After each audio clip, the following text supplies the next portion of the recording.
सबसे पहले मैं सम्राट अशोक का युग सबको भय मुक्त बनाएगा इस युक्ति का भरोसा करते हुए मार्गदर्शक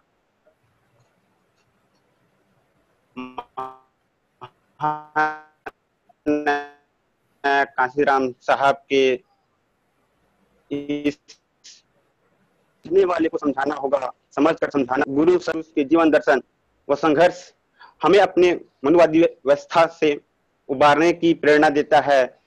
हमें गरिमापूर्ण जीवन, आत्मसम्मान, स्वाभिमान की जीवन जीने की प्रेरणा देता है। उनको नमन करते हुए मैं अपनी बात को रखना चाहूंगा आप सभी के बीच। जैसा कि हमारे पूर्व वक्ताओं ने बताया है, जाति के संदर्भ में, जाति एक अवधारणा है। जाति अपने आप में कुछ नहीं है।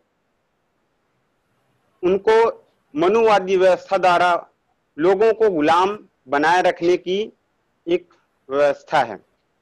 जाति एक ऐसा राक्षस है जो मानवता का सबसे बड़ा दुश्मन है। उसने उनके खात्मे के बगैर हम अपनी संपूर्ण सामाजिक, राजनीतिक और आर्थिक उन्नति नहीं कर सकते। इस आकांक्षा की कल्पना भी नहीं कर सकते।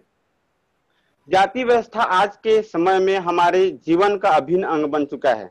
जिस उद्देश्य से इन मनुवादी व्यवस्था ने इनकी संकल्पना रखी थी और इनको समाज में जिस तरह से प्रसारित किया, हम लोगों में दबावपूर्ण व्यवस्था के तहत हमारे व्यवहार में जिस तरह से घोला है, आज भी हम उस व्यवस्था से जी रहे हैं। आज भी हम ऐसे त्योहार और के चक्कर काटते हैं जो हमारे पूर्वजों के हत्या के द्वारा उनको हमको आप तक त्योहार के रूप में परोसा गया। त्योहार मतलब हमारी अपनी हार। जैसे होली और दशहरा ऐसे प्रमुख त्योहार हैं जो हमारे पूर्वजों के हत्या को हमारे सम्मुख त्योहार के रूप में प्रस्तुत किया, जिसको आज हम लोग जी रहे हैं। यह अत्यंत चिंतनीय विषय है और हमको इस विषय से खुद को उबार कर हमारे समाज को चिंतनशील समाज को बनाकर इन सब से उबरना होगा और स्वयं को उबारना होगा।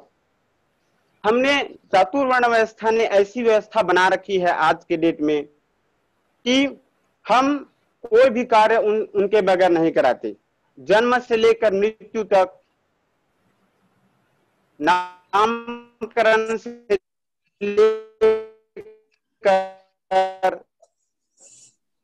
उनकी बगैर नहीं करा सकते। तो हमको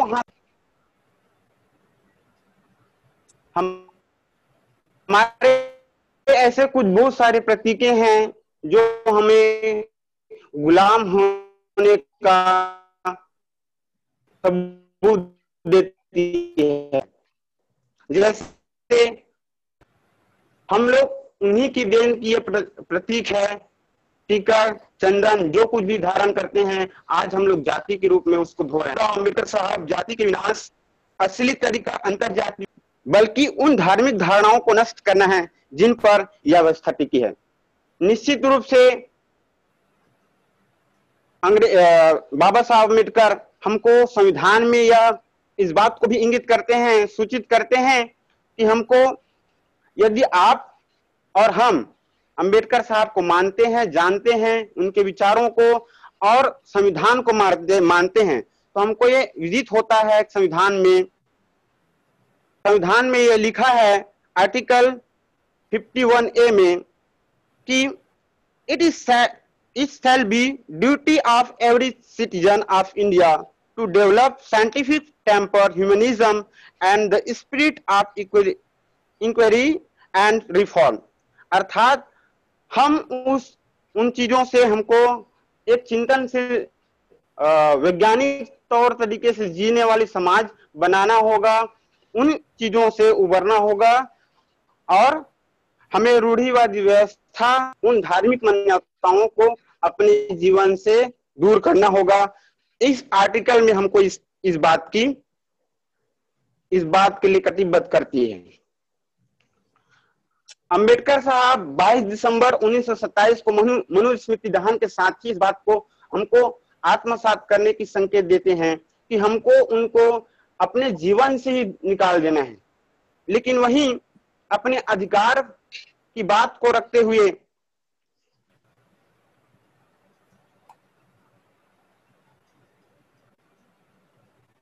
1 दिसंबर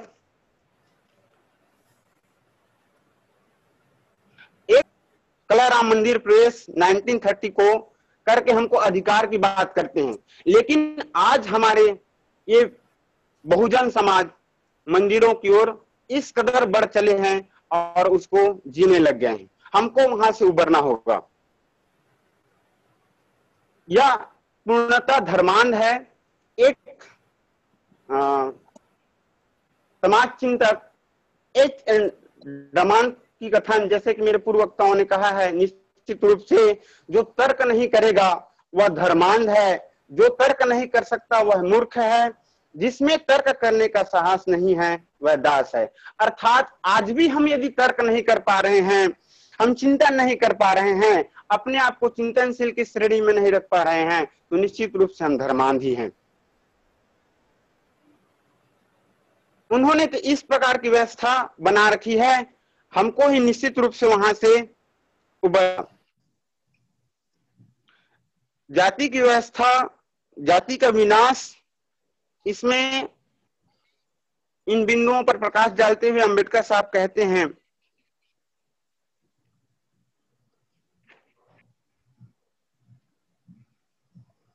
जब तक एक वर्ग द्वारा दूसरे वर्ग के दमन और व्यवहार का लेस मात्र चिन्ह भी बचा हुआ है, तब तक मैं नहीं मानता कि हम भारत में एक स्वतंत्र समाज की स्थापना कर सकते हैं।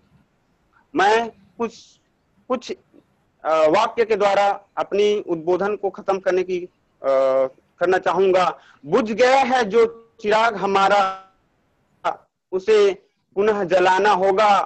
पहनी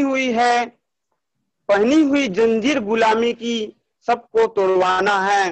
याद करे अपने अत्यंत आत्मी को, वर्ण भेद जाति को नाम को नहीं था, तब आपस में भाईचारा था, ईश्वर देश का काम नहीं था।